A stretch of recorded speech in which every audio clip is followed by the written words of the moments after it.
The western part of the Estado de Mexico is an often overlooked region in Mesoamerican archaeology, although it was a crucial region to control, as it was where the Aztec-Purepecha borders converged in later times. However, the importance of this region predates the two aforementioned nations, and it goes back much earlier to late classic and post-classic times that would coincide with the late Teotihuacanos and the nascent Toltec peoples having an influence in the region. This is due to the monoliths of the area sharing common motifs that resemble those found in archaeological artifacts and sites from the two previous cultures. It has been called the War Serpent Complex, dating from the late classic era from the 600s to 800s AD. We will first begin with re-examining the Ixtapan monolith. We have already looked at the theory of it being a representation of the Aztec goddess Tlalzolteotl, yet this theory has been refuted. Counter-arguments include a misinterpretation of the motifs to fit this narrative, and most important of all, which even the researcher who proposed the theory admitted, is that Tlalzolteotl was never depicted as a serpent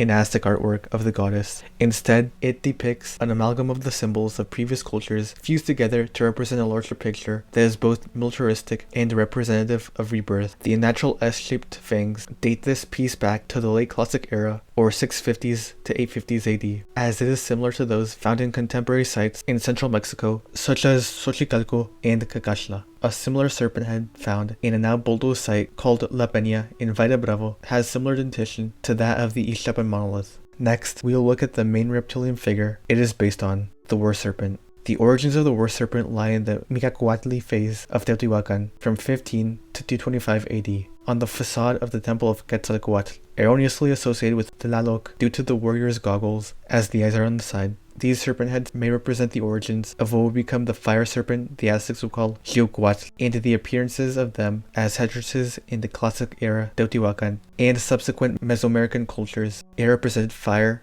the sun, and comets. On the Ixtapan monument also are squared features with scalloped edges behind the lower jaw. These resemble the antennae of butterflies, which are also a feature on Teotihuacan artwork, specifically ceramic censers, where they are combined with martial imagery. This has led to the conclusion that just like their successors, the Aztecs, the Teotihuacanos also had a belief that the souls of deceased warriors were connected to butterflies. Some of these censers also appear with a main figure sitting on a throne, wearing a war serpent headdress and surrounded with butterflies. These figures are representations of mortuary bundles that were cremated and have motifs consisting of the same stylized combination seen in the Ixtapan monolith of the war serpent and butterfly antenna drooping near the head of the figure. It is believed these represent the type of adornment made out of flammable material like paper or cloth that would have been placed on bundles, precursors to the banners which were placed on the Aztec funerary warrior bundles. Therefore, with all the similarities to the Ixtapan sculpture, its subject most likely represents the cremation of warriors and its relation to butterflies, of a cycle of rebirth where the warrior's soul is transformed, as will be mentioned in the following. With the butterfly imagery, it is no surprise then that the segments on the monolith and other iterations of the war serpent headdress resemble those thoracic limbs of caterpillars.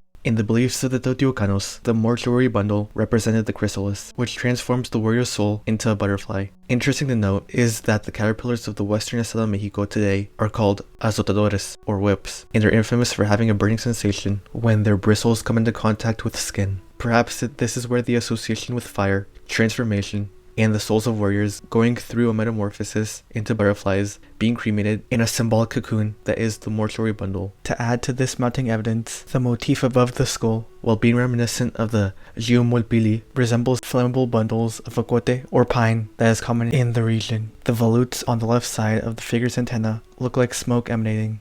After having looked at the Teotihuacan motifs, we will now look at the later post-classic or post-900s AD Toltec motifs that are similar to those that appear on the monolith and how they connect to this regional culture and beyond. There is already a notable Toltec presence in the area, with the cave paintings of Santo Tomas de los Plátanos, which we have already seen in the warrior with the butterfly gorget that is no doubt Toltec in influence. They made heavy use of the head of the warrior being in the jaws of the war serpent. In the site attributed to their ancient capital of Tula, or Tolan, at the structure called Pyramid B, there is a carved feather serpent with a forked tongue, feather antennae, and most importantly, a skull within its jaws. Talbin 2000 argues that this is a depiction of an early post-classic version of the war serpent. The nose ornaments and goggles on the skulls within the serpent's jaws are also evocative of prior Teotihuacan motifs. One of the oldest examples following the Ixtapan monolith is a stone plaque found in San Miguel Ixtapan, located southwest and attributed to the late classic Mezcala culture, being on the radar recently for its Tiwanaku-esque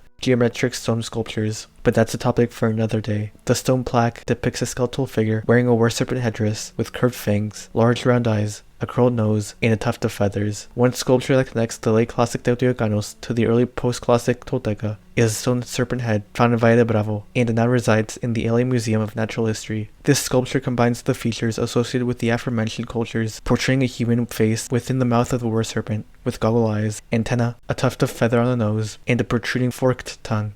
Because of these features, the serpent is believed to have been sculpted at a later date, since it resembles earlier post-classic Toltec interpretations of the war serpent. Scholars have also speculated that this piece may have likely not been inspired by Toltec-style war serpents. Rather, the Toltec artists took inspiration from the local war serpent tradition of the western estado de Mexico. There is still an important question that remains. What was it used for? The paper does mention the stone serpent head found in Valle de Bravo that was referenced earlier in the film has what appears to be a base on the top of its head, probably for liquid offerings, and more highlighted smoke plumes, alongside drains on its back, and the lack of any tenon to attach it to a wall. This suggests that it and the Ixtapan monument were freestanding sculptures and perhaps used as altars in rituals. The few archaeologists who have studied the stone monolith tradition of the western estado de Mexico suggest that it was a politically important location to the Teotihuacanos and Tolteca, adopting Teotihuacano militaristic motifs and the metamorphosis of a warrior soul that for them was reminiscent of the life cycle of a butterfly. In their art in the late classic era, following the decline of Teotihuacan, and would subsequently add their own interpretations